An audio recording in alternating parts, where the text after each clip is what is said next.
මනස සියලු ධර්මයන්ට පූර්වාංගමයි.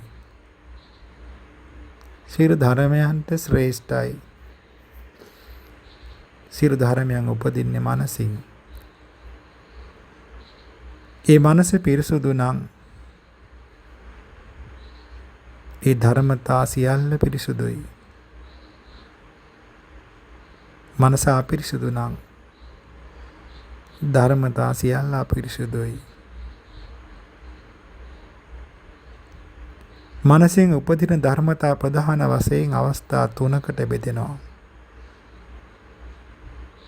කාය කර්ම, කාය ක්‍රියා, වචී කර්ම, වචී ක්‍රියා, මනෝ කර්ම, මනෝ ක්‍රියා.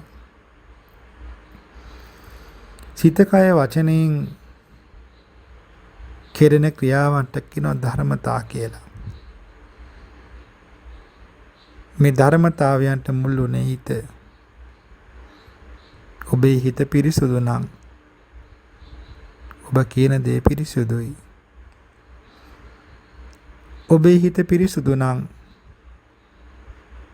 ඔබ කරන දේ පිරිසුදුයි. ඔබේ හිත පිරිසුදු නම් ඔබ හිතන දේ පිරිසුදුයි. හැබැයි ඔබේ හිත අපිරිසුදු නම් ඔබ කියන දේ අපිරිසුදුයි. කරන දේ අපිරිසුදුයි.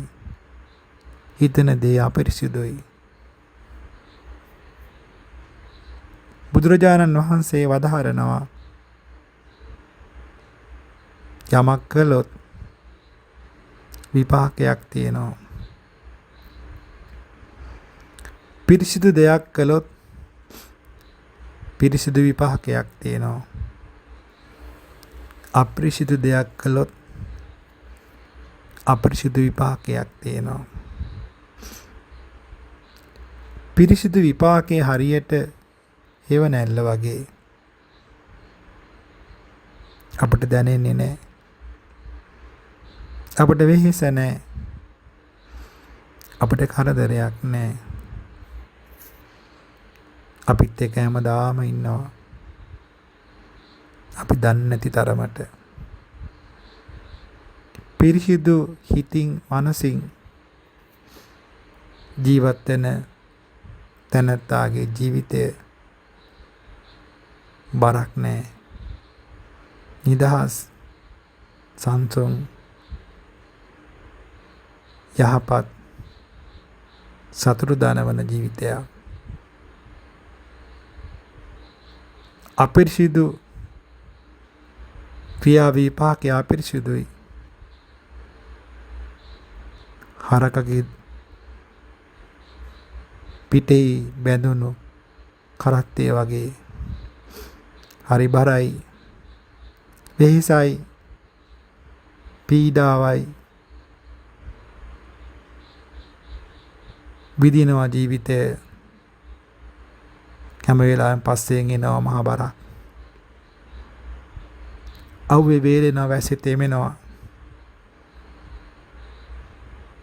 මහා දුකක්. අපිරිසිදු සිතකින් ඔබට ලැබෙන්නේ එවැනි මහා බරක්, වෙහෙසක්. හිතන්න,